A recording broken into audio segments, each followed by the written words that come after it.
नुआ वर्षरे नुआ दर्शन व्यवस्था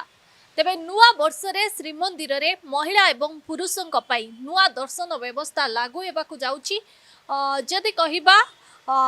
स्वतंत्र ब्यारिकेड जोगे महिला एवं पुरुष माने श्रीमंदिर रे दर्शन करिवे। एनै स्वतंत्र व्यवस्था मध्य लागू करा जाउची एवं आनंद बजार रे मध्य स्वतंत्र व्यवस्था करा जिवो बोली श्रीमंदिर मुख्य प्रशासक एनै सूचना दैछंती। तेबे जो नुआ धाड़ी व्यवस्था बा नुआ दर्शन व्यवस्था रही से पूर्व व्यवस्था गुड़िक ठारू कौन भिन्नता रही कौन सब चेंजेस आसी एने कौन कहते जगन्नाथ सेना आवाहक पिकू पट्टनायक चलतु सुनिबा। सार आपण को न्यूज रूम को स्वागत करुचे। सार जेभली भाबे कहा जाउची जे नुआ वर्षरे नुआ धाड़ी दर्शन रो व्यवस्था श्रीमंदिर रे लागू हेबो, तो एटा जदी हुए तेबे कौन सुविधा हेबो, काहे की करा जाउची नुआ धाड़ी व्यवस्था? बड़ विनम्रतार सहित आप टीवी माध्यम अगणित जगन्नाथ भक्त आम हाथ जोड़ी विनम्रतार सहित जनवाक चाहूँ आज्ञा जो प्रश्न आप पचारे एटा गोटे जुग जुग धरिक दर्शन व्यवस्था को श्रृंखलित करने सरकार प्रशासन सेवक मान प्रचेषा जारी रही आज्ञा एवं सब गुरुत्वपूर्ण कथा है गोटे नुआ प्रकार दर्शन व्यवस्था सरकार करने चाहते जे काठर रैंप पड़ो स्टाण्ड पड़ो तापर लोक चढ़ी जेहेतु जगन्नाथ देखा जाऊना बहुत लोग से दर्शन करके भलरे दर्शन करने सरकार चिंता कर प्रशासन चिंता कर कथा।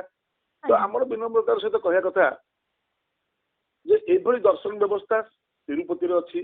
एभली दर्शन व्यवस्था भारत वर्ष अन्य जगह अच्छी कि जगन्नाथ महाप्रभु दर्शन व्यवस्था स्वतंत्र अलग मंदिर व्यवस्था भी अलग ये नीतिकांत व्यवस्था अलग अन्य मंदिर संग तुलना करना कि जेहेतु एभली दर्शन व्यवस्था केवे प्रथम थर होती खाली कहया कथा कौन परमानेंट स्ट्रक्चर स्थायी निर्माण किसी ना आम अस्थायी करवा जिते चाहूँ काढ़ी दूसरा कारण 12 मास 13 यात्रा अच्छी महाप्रभु पहुंडी रथ को बाहर महाप्रभु 12 मास 13 यात्रा अच्छी से जिनसटी जो काठ पकड़े से काठटी जमी अस्थायी होता दरकार पर यहाँ रहा दाबी जिते महाप्रभु नीतिकांति दरकार हो से काठ सागे सागे कड़ा हो महाप्रभु कम हो आग महाप्रभु कम सबुठ आहरी गुरुत्वपूर्ण कथा जगन्नाथ एटी को गवर्नर में बसी ना को राष्ट्रपति में बसी ना को प्रधानमंत्री कि वीआईपी की कलेक्टर की एसपी की पांडियान कि सेवकों बसी ना केवल जुग जुग भक्त में बसते भक्तर ही से भगवान आम विनम्रतार सहित कहया कथा 1200 शताब्दी जो धरा जाए मंदिर 800 900 वर्ष है लोक मैंने गर्भगृह जाई दर्शन करते एथर राष्ट्रपति गर्भगृह दर्शन कर साधारण लोक जापना तो बड़ बढ़िया गर्भगृह खोला ताले जगन्नाथ पाखे कौन बड़ स्थान अच्छी क्या विरुद्ध में कहूनु 800 900 वर्ष जो दर्शन व्यवस्था थिला जो परंपरा थिला ताकू पांडियान आसिक हटेईदेला भीतर काट बाहर काट एति हम से हम तुम किए हो पांडियान नवीन पट्टनायक सरकार रे जो करोना है ना जदि पूजा न हम ना मूर्ति 3 फुट कर दियो दुर्गा 2 फुट हे गणेश 4 फुट हे सरस्वती 1.5 फुट हे ये किए ये पांडियान ये कौन धर्मगुरु ये आम परंपरा के हस्तक्षेप करते ओडावासी चुप कहीं रही आम जो लड़ाई करूँ डरी जाते लोभर थे ना भय करते काल केस खाइबू काल जेल जीवु निज धर्म रक्षापी निज महाप्रभु निज परंपरा को रक्षा करने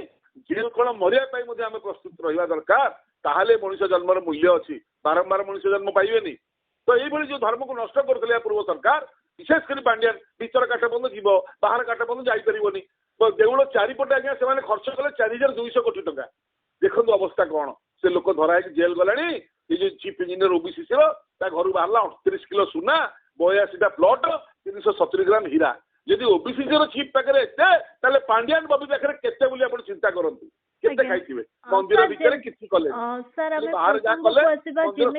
शुणी दियो मंदिर भितर किछि कले नहीं टक्काटे खर्च कले मंदिर भितर जेमति थिला सेमति वर्तमान अछि किछि श्रृंखला नहीं कि किछि डेकोरेशन नहीं किछि सौंदर्यकरण नहीं मंदिर चारिपटे केवल ओबीसीसी कला कलिग स्थापत्य भी नहीं तो 1 तारिख जो घटना हवाक जाऊँगी यही दर्शन व्यवस्था यदि भल है आम आग तो स्वागत करवा जाणी ना एमती केवे ना प्रथम कहीं विरोध करवा हौ कि अस्थायी हौ जमी जेकोसी मूर्तिटा को कढ़ाई पार तो 800 900 वर्ष परंपरा लोक गर्भगृह को जाऊले एवं छड़ा जाऊ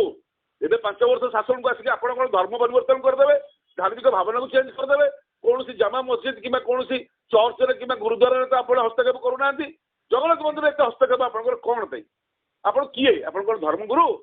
तो राजनीतिक लोक मान अनुरोध करुँ धर्म हस्तक्षेप कर अधिकार संविधान देना तो सी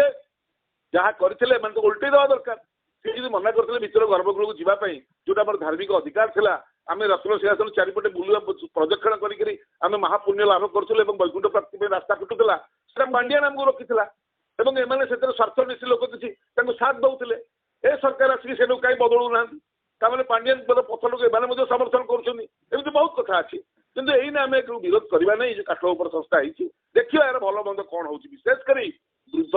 ମହିଳା ଏବଂ ଭିନ୍ନକ୍ଷମ ମାନେ କିନ୍ତୁ ଭଲରେ ଦର୍ଶନ କରିବେ, ଏଇ ତ ଦାବି ରହିଲା ସରକାରଙ୍କ ପାଖରେ। ଏଇଥିରେ ସେ ନିହାତି କରନ୍ତୁ। ବହୁତ ଦୂର ଦୂରାନ୍ତରୁ ଭକ୍ତ ଆସୁଛନ୍ତି, ଦର୍ଶନ ଟିକେ ପାଉନାହାନ୍ତି, ସେମାନେ କେମିତି ଭଲରେ ଦର୍ଶନ କରିବେ, ପ୍ରସାଦ ପାଇବେ, ଏତିକି ଅନୁରୋଧ କରୁଛୁ। ନୂଆ ବର୍ଷ ପୂର୍ବରୁ ସରକାର ଏଥିରୁ ବିଶେଷ ଧ୍ୟାନ ଦେବା ପାଇଁ ଆମର ବିନମ୍ର ଅନୁରୋଧ। ସାର୍ ଜାଣିବା ପାଇଁ ଚାହିଁବି ନୂଆ ଦର୍ଶନ ବ୍ୟବସ୍ଥାରେ କଣ ଭିନ୍ନତା ଆସିବ ବୋଲି ଆପଣ ଭାବୁଛନ୍ତି? ନୂଆ ଦର୍ଶନ ବ୍ୟବସ୍ଥାରେ ଏହା ଭିନ୍ନତା ଆସିବ, ଯୋଉ ନୂଆ ରୂପା କବାଟ ହରିକା ସବୁ ଏମିତି ଅଖାଡୁଆକି ଲାଗିଯାଇଛି, ଆଉ ତିନି ଠାକୁରଙ୍କୁ ପଛରୁ ଦର୍ଶନ କରି ହଉନାହିଁ। ତାପରେ ଆଗରେ ଲୋକ ଠିଆ ଯାଉଛନ୍ତି, ପଛ ଲୋକଟା ଦର୍ଶନ ପାଉନାହାନ୍ତି। କିନ୍ତୁ କାଠ ଉପରେ ଚଢିକି ପଳେଇଲେ ବୁଢା ବୁଢୀ ଭିନ୍ନକ୍ଷମ ସମସ୍ତେ ଭାଇ ଭଉଣୀ ଆମେ ସମସ୍ତେ ଭଲ ଦର୍ଶନ ପାଇବେ ବୋଲି ଆମେ